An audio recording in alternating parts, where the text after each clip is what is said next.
Welcome to my new home in Vietnam. We made it.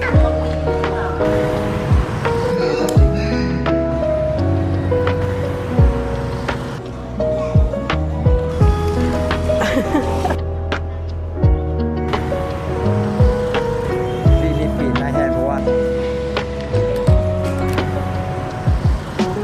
I just got back from Cambodia last night. I took the 7-hour sleeper bus going to Dalat from Ho Chi Minh. That was from 5 a.m. to 12:30 p.m. So mga 7 hours, 30 minutes. And this is my new home. I booked this for 1 month. So mag-room tour muna tayo.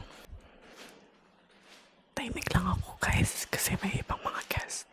Downstairs, ito na yung lobby. Yung reception. Working table. Which is very nice kasi hindi nakalagay sa listing yan. So, akala ko walang working table. Akala ko nasa sala. I tested the Wi-Fi at 76 Mbps. Kanina mga 100. So, that's really, really good considering our location. We are at the top of the mountains. We are in the highlands. Para siyang Baguio ng Vietnam. Actually, walang electric fan kanina pero nag-request ako. Kasi, malamig dito kapag gabi. Pero ngayon, mainit kasi tanghaling tapat. So, nag-request ako. And then, this is my cabinet na anytime pwede matumba. I have my toilet here. That's it. I'm not expecting this accommodation to be very big. In the photos, mukha siyang rundown. Like, mukha siyang pangit. Pero in person, it's so nice and clean and new. Let's do a quick haul of the stuff that I bought last night. Conditioner, floss, sabon, bar soap. Anong preference nyo guys pag nagtatravel kayo? Bar soap or liquid? Ako bar soap. Para hindi siya mabilis maubos. Toothpaste, wipes, panty liner, cotton buds, and then my Hada Labo facial cleanser. I'm trying the blue one, the dark blue one. Kasi tinry ko yung light blue and it was very drying. Like, sip-sip talaga yung lahat ng essential oils. Essential oils, lahat ng mantika sa mukha ko. And my face was always flaking. So I tried this dark blue one and it's really good. The only downside right now is my construction. Ayan. Kita nyo, may nagsisiga pa. So, hindi ko mabuksan yung bintana ko kasi papasok dito yung amoy, yung buhok ko mag-aamoy siga. That's my pet peeve. And this is our view, the mountains. This is my neighborhood. Pero nagmamadali na ako. Mamaya ako nang papakita yan. Kasi magsasarado na yung restaurant in 30 minutes. Galing ako sa baba. Nakakahingal. Lalo na kung may dala kayong mga luggage. I like my area. It's very quiet. I try to stay as far as possible from the big lake, which is the main attraction here in Dalat. Like parang yun yung sentro. And nandun lahat ng turista. It's kind of far from here. It's mga 4.5 kilometers. When you take the sleeper bus, meron kayong free transfer going to your hotel as long as it's within 4 kilometers. Should be here. We're going to a Comtam place. I hope they're open. Comtam. Com means rice. So ito yung mga presyo nila. Mga pork ribs with skin and egg, 45K. Pork belly with egg, 45K, etc. Ayan. Pasok tayo sa loob.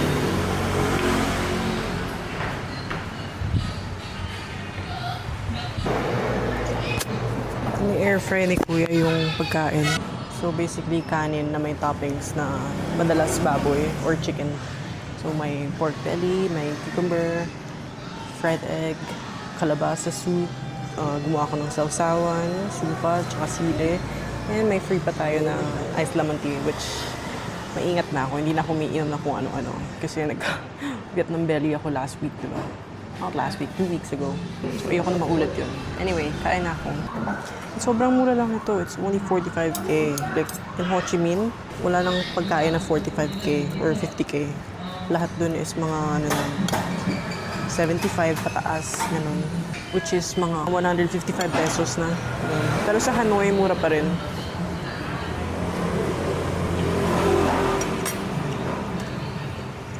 Sarap.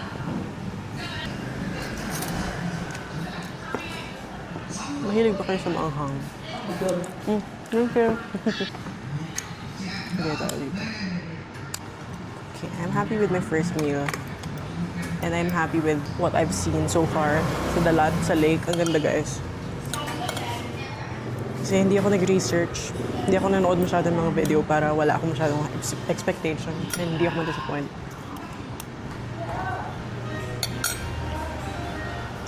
Sarap.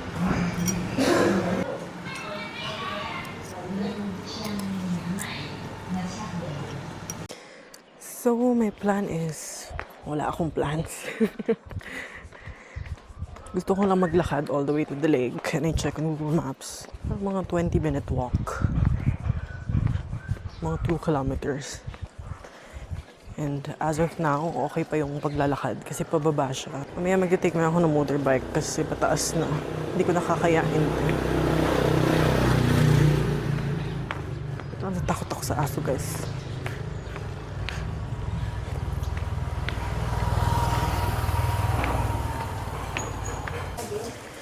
Tingnan niyo naman yung daan. Pababa ng pababa. Yun ang tarik. Sinusundan ko lang yung bata na yan.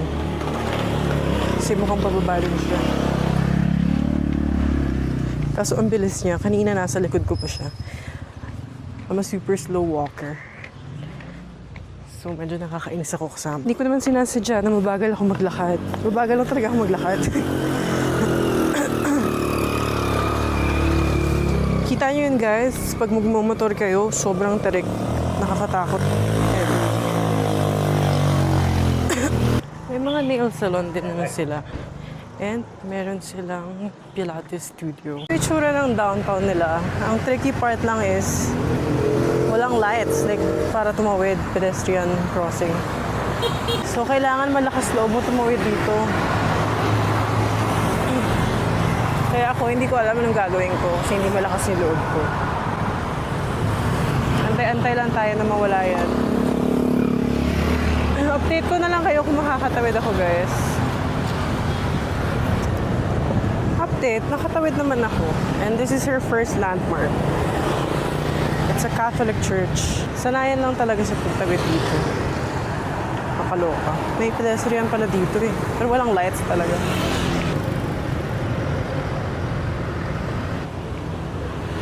So far, wala pa ako nakikitang turista.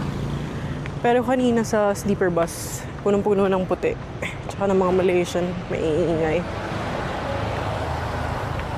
So ngayon, pababa ulit tayo. Sumukhang nandito na banda yung lake.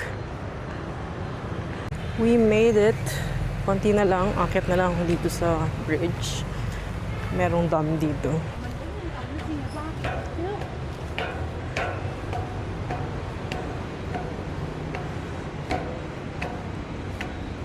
Oh, nice.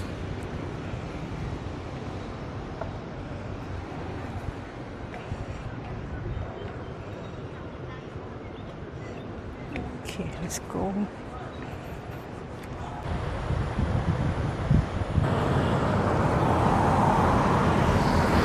This is the lake.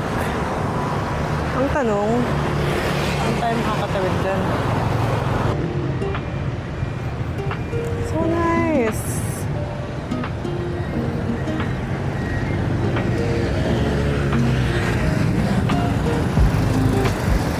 Mainit nga lang.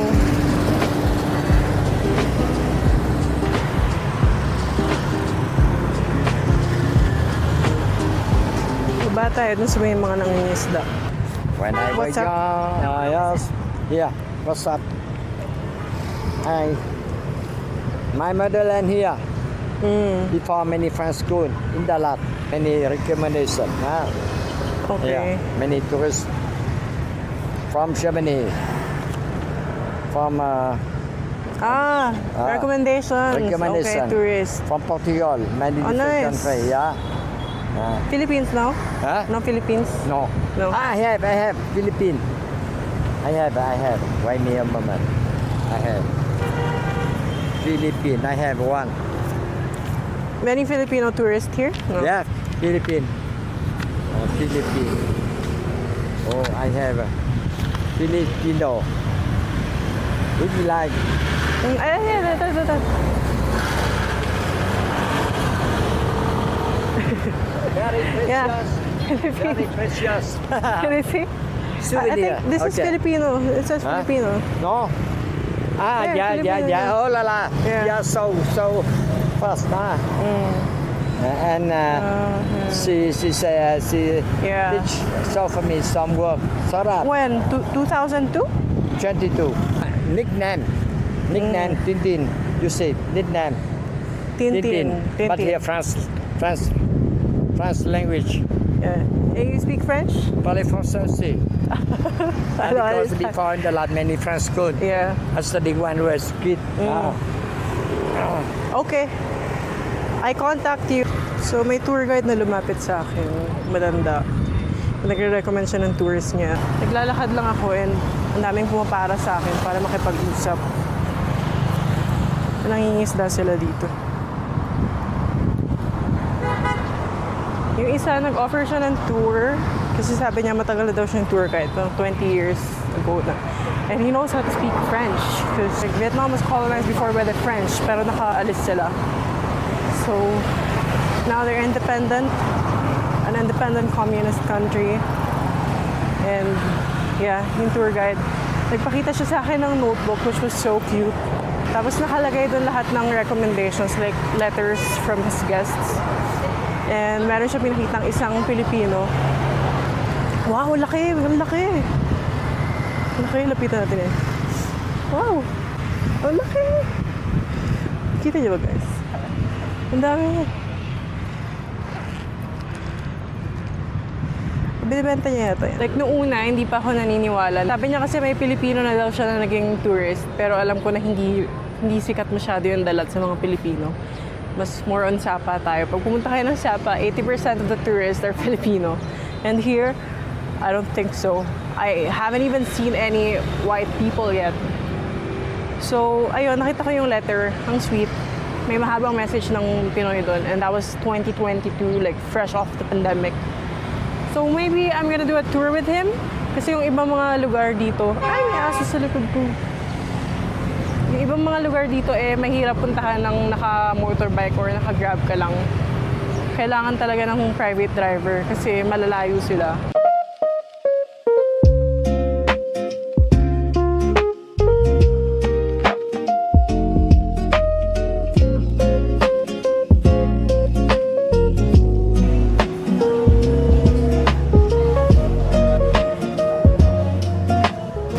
Coffee here in Catinat.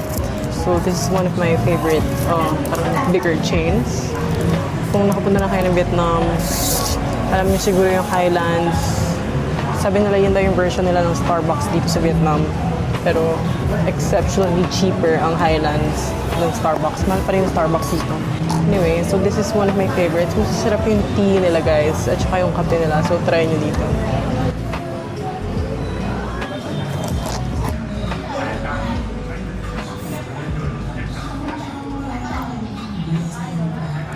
Ang plano ko guys is Dalat, which is this one month here, and then 2 weeks in Nha Trang. So from Dalat, magbabas ako ng 3 hours going to Nha Trang, which is a coastal city nila. And then from Nha Trang, magte-take ako ng flight papuntang Da Nang.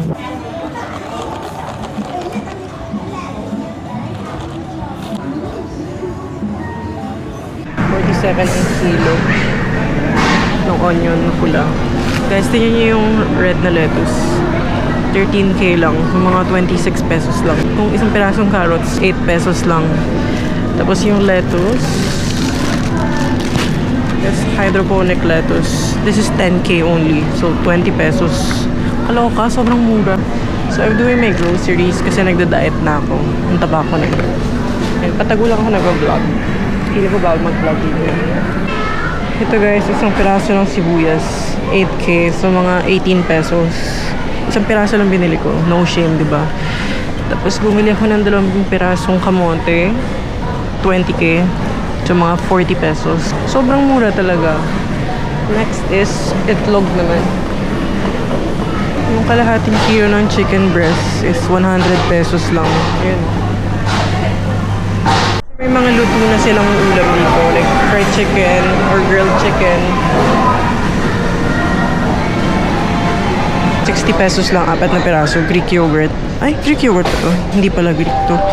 This is Cambodia last week. 60 pesos isang piraso pa lang. Dito 60, apat na. Bili tayo ng gatas. Malaki ba biling ko? Maliit. Sinacheck ko lagi yung sugar kung mataas.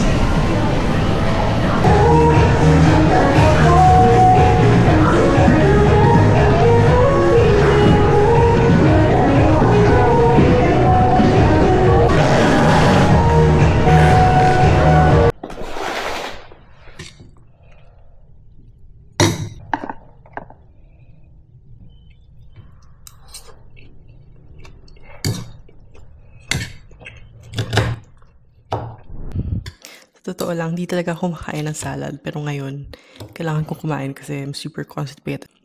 So, kulang ako ng fiber sa katawan. That's why I've been eating a lot of salads and probiotics. Not sponsored.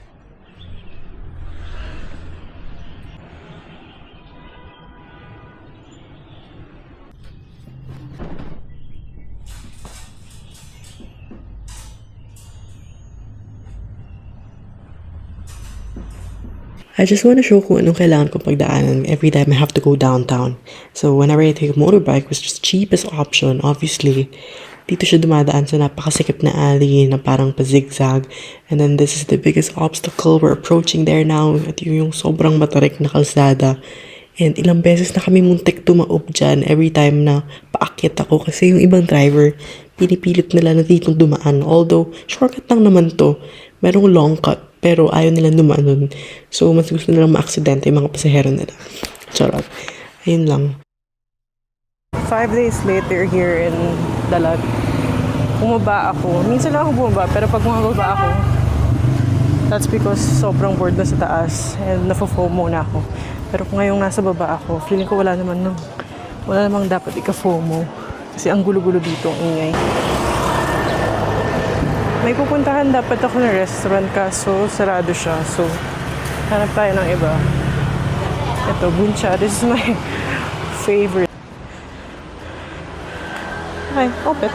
So, Buncha is the type of food na hindi mo siya magugustuhan at first kapag unang subok mo.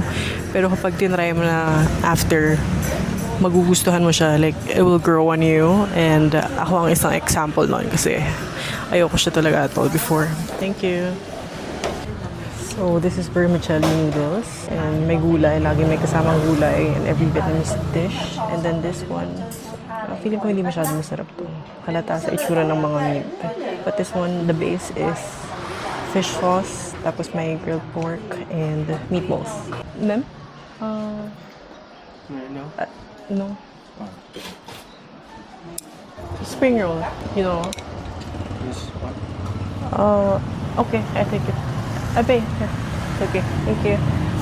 So, ayun, nagkamali pa ako ng order. So, kunin ko na lang.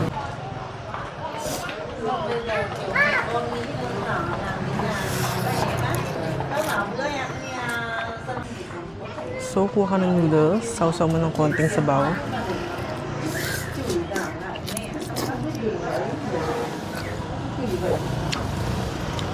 Mag-order sana ako ng spring rolls. Kaso, akala ko yung tinuro ko sa menu is yung spring rolls. Yung pala, binigyan niya ako ng extra noodles. So, ang dami kong noodles. Sabi ko, babayaran ko na lang. Kinuha ko na din.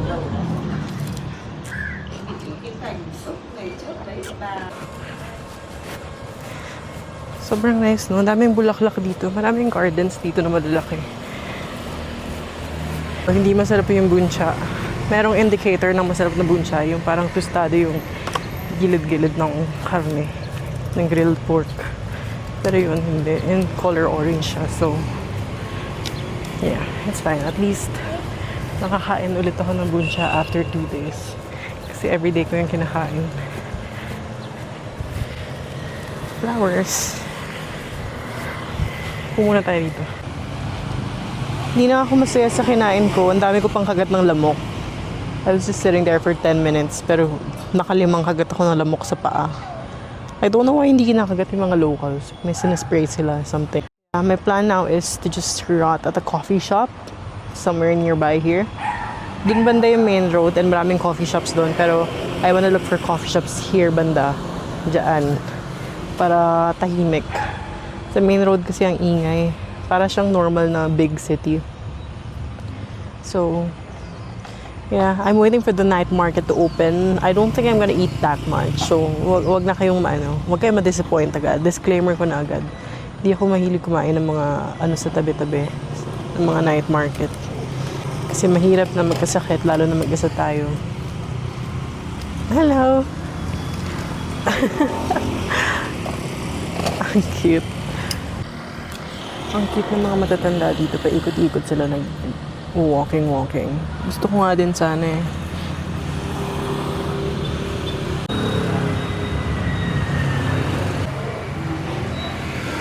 So I want to try something different, something that I've never tried before, which is hojicha. I don't even know what that means. Lagi ko lang siya narinig sa TikTok, pero tea pala siya, Japanese tea. Na medyo may pagka-brown yung kulay. So, subukan natin. In coffee shops here in Vietnam, they give you free tea, like on the side, hot tea. Last night, I went to a coffee shop. I had 3 teas. Bigay lang sila ng bigay. And masarap yung tea. Hindi ako umiinom ng tsaa, pero gusto ko yung tea na binibigay nila. Matamis. So, okay, subukan natin to.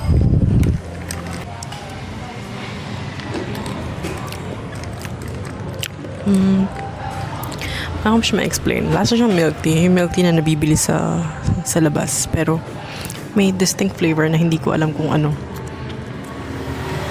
Hindi ko lang siya ma-rate ng maayos kasi hindi ko naman talaga alam kung anong lasa nito. It's just my first time trying this. Let's try the free tea. Hot tea.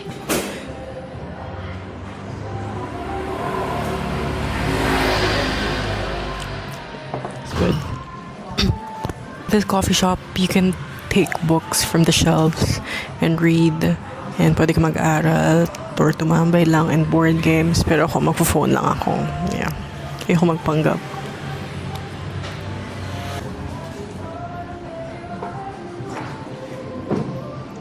Hot.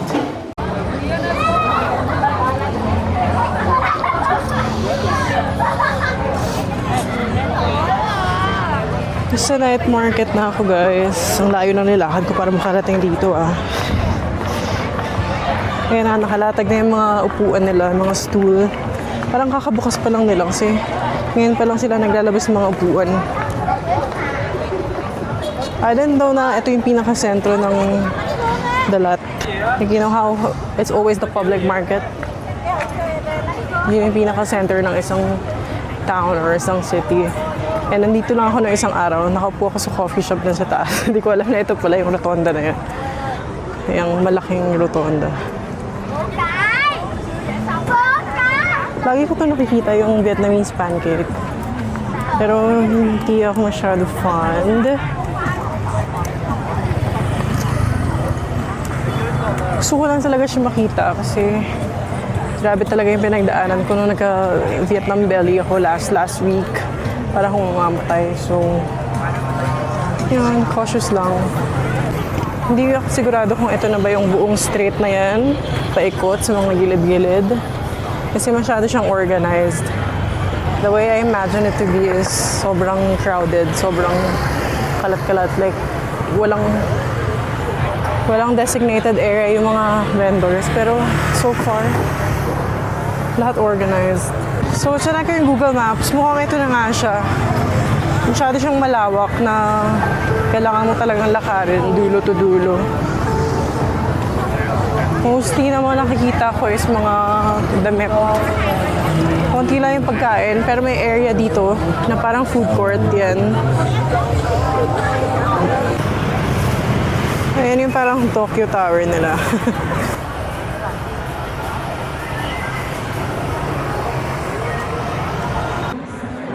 So this is a croffle. Para siyang croissant na pinipi na may ice cream and chocolate syrup. It's coconutty.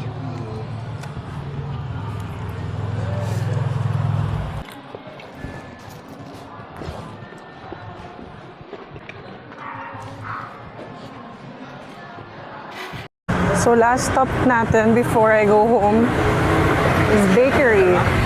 Apparently, this is popular bakery. Pag mahilig kayo sa pastries, pumunta kayo dito. Because they have everything. Ayan, konti lang tao. Pero check natin kung meron sa loob.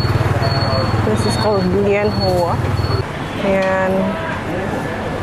Ano to? Parang pancake mung bean.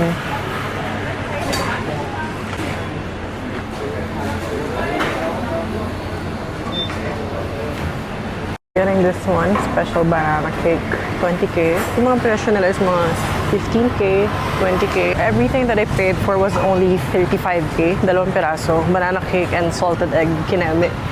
And that's about it for my Dalat vlog. It's only been 5 days or 4 days here. Pero wala na akong memory card. Kailangan ko nang i-edit yung Chiang Mai, Hanoi, Sapa, Ho Chi Minh, and this one, Dalat. So, hindi ko na kaya. Next year nyo na ulit ako makikita. So, goodbye. Thanks for watching.